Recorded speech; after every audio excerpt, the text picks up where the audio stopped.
We could talk about diverse technology. We could talk. You want to talk about diverse technology? Let's take 15 minutes to talk about that. Let's talk about diverse technology. I think that sounds like something fun. Here we go. We're ready to get started? And then I think we should talk about Oh, hey, now that is an interesting intro music right there. Like- That's Alice Cooper. That's not exactly what we wanted. What we wanted was the reason to start, which sounds a little bit more like this.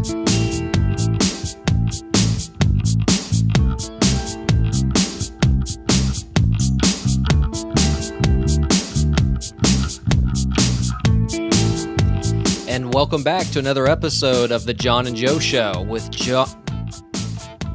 I'm going to do this.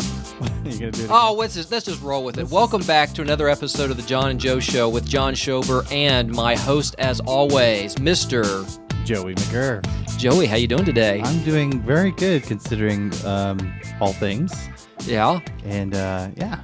So we're going to talk about diverse technology, and everyone talks about celebrate diversity. So we're going to talk about the diversity of technology. That's right. Yeah. And I love the fact that this show, by the way, is unscripted. I think people need to know that we are not polished radio announcers. We are just a couple of guys who have an opinion and like to share it and love to get your feedback as well. But the little hiccup at the beginning, we could have gone back and started over. I mean, we were only 5 seconds into the show at that point. But we decided to roll with it anyway because this is literally unscripted. We sat down, we said, what do you want to talk about? We talked about a few things, and when we touched on something like diverse technology, we just said, stop talking, let's take it to the show, and let's see what we come up with. We're going to have kind of the Apple versus Windows, and maybe we'll even throw in like a little Linux and maybe like Chromebook in there as well. Man. I just hope I don't get angry. I don't want to talk about anything that makes me angry. I just want to talk about things that I love. So if I start to go that way, just kind of put your hand up and let me know, and I will move toward the things I love about technology. Okay, what do you love about technology? I hear a lot of people say that technology is actually making us more introverted, and I couldn't disagree more. There was a time where I sat home alone a lot and watched television or read books when I was in my 20s and 30s, and now that I'm 40 years old, the last 5 years, I have been out and about. I have met more people. I've met 1,000 people in the last 5 years, thanks to technology. Yeah. I've met more than 1,000 people, but I've had opportunities to meet some really incredible individuals, not only here in Austin, but from all over the globe. I met a gentleman who was flying in to go to South by Southwest back in 2011, and I was looking a few days prior to the conference beginning. I was looking on Twitter to see what people were saying, and he tweeted this out. He said, I'm coming to town from Canada, and I don't have a ride from my hotel to the convention center on Thursday to register. Any suggestions? And so I replied back via Twitter and said, I'll give you a ride. I didn't know the guy from Adam. Here I am offering to give him a ride, and it was the technology that brought us together. I picked him up at his hotel. We got to know each other that day. I introduced him to 30 other people as we walked around and stood in line to get our badges for the conference. And I met a bunch of other people at that conference. You know, how amazing that the technology actually brings us together. So that's what I love about technology. You can go and meet people, absolute strangers. You know, you challenged me to do the 1,000 tweets. I think I'm like halfway there. And I really have legitimately met like interesting people that, you know, I would have never met if I hadn't started using this technology. A lot of people, though, when they talk about technology, there is sort of the great PC versus Mac debate. Oh, yeah.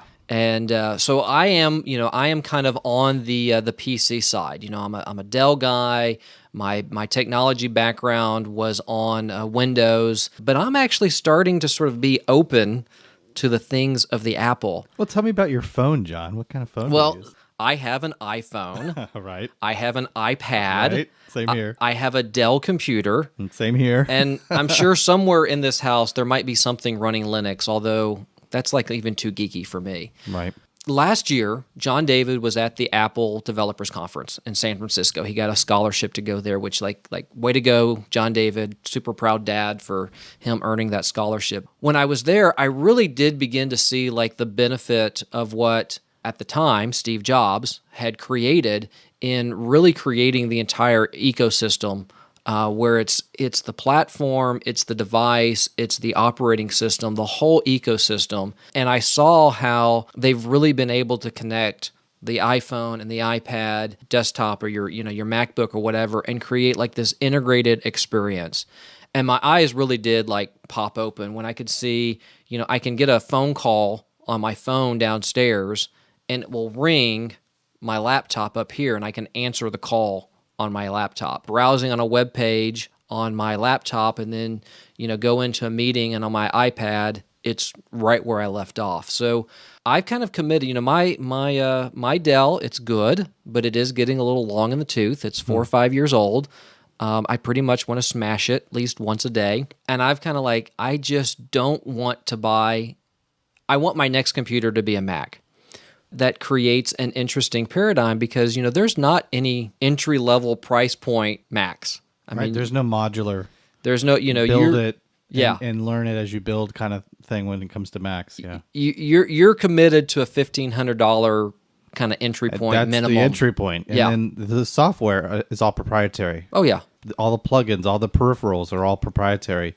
I could get a $500 PC, and it would probably be better than what I have right now. I'm not ready to do that. I want to go ahead and buy it. Now, you just bought a new computer. Yeah, 2 months ago. And tell me about what did you do and what were your thoughts on it? Well, my computer, I had my Dell prior to the one I got in December, was hitting 4 years at that point in December, and my wife was thinking it was time to get a new computer. And I had some troubles. I had gotten the blue screen of death and had some problems with my older computer, and I wanted to get something that was going to be a little bit more reliable, especially at times when I needed it. If I was in front of a client, if I was doing some work that was time sensitive and I had to get it done, I couldn't afford to have it decide to shut down on me. Die. So she got me a new computer, and there's been several times in the last 2 months where I kind of wish my new computer was my old computer. I got an Inspiron. I got the 1700. It's a nice computer. It's not the top of the line. It's the top of the line for that model, and it met all of the requirements. And it was actually one of the things that stood out was it was a lot like my old Dell, and that's why I got it. And it came with Windows 8. Very, very short learning curve when it comes to going from Windows 7 to Windows 8. I still touch the screen on the new computer on occasion and kind of regret that I did it, but I know the hotkeys to go back if I'm on a website or something and I touch the wrong thing.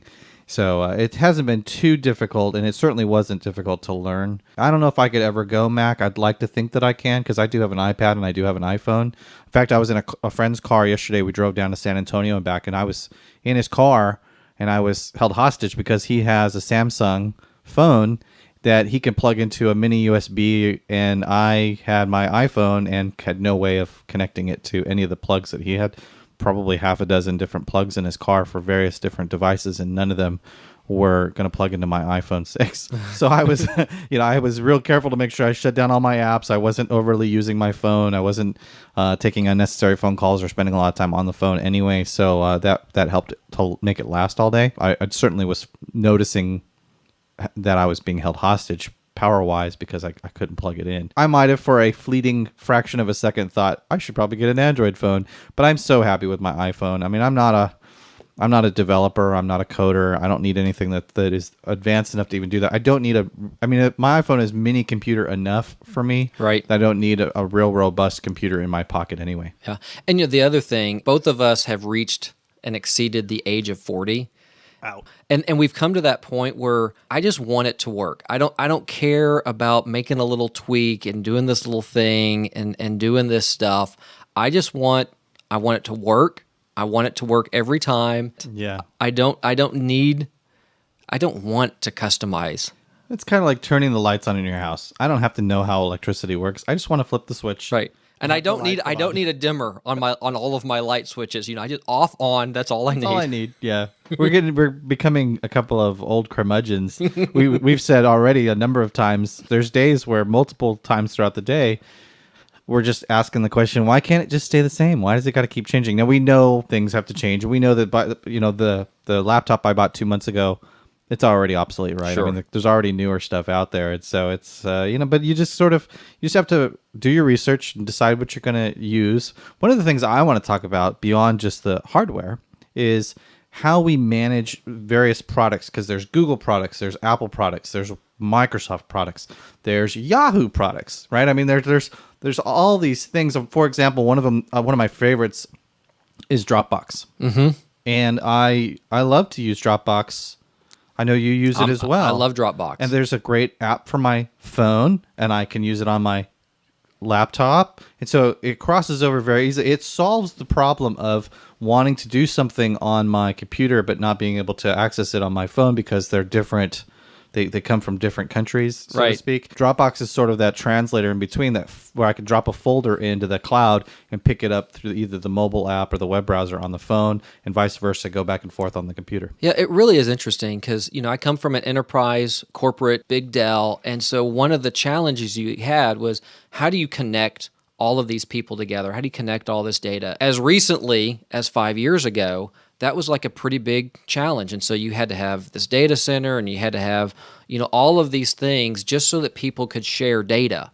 Right. And, it was a huge problem for smaller businesses who needed to share between 5 or 10 people because they had to invest in all this infrastructure. Whereas now, between Dropbox and Gmail and some of these other platforms, Google Docs. Yeah, Asana. You've got 37 Signals with Basecamp and all of their products. Yeah. There's a lot of options. The world really has changed to where you can get all of the advantages of being able to share without having to invest in your own infrastructure. So, it's an interesting thing to kind of see how people have kind of migrated.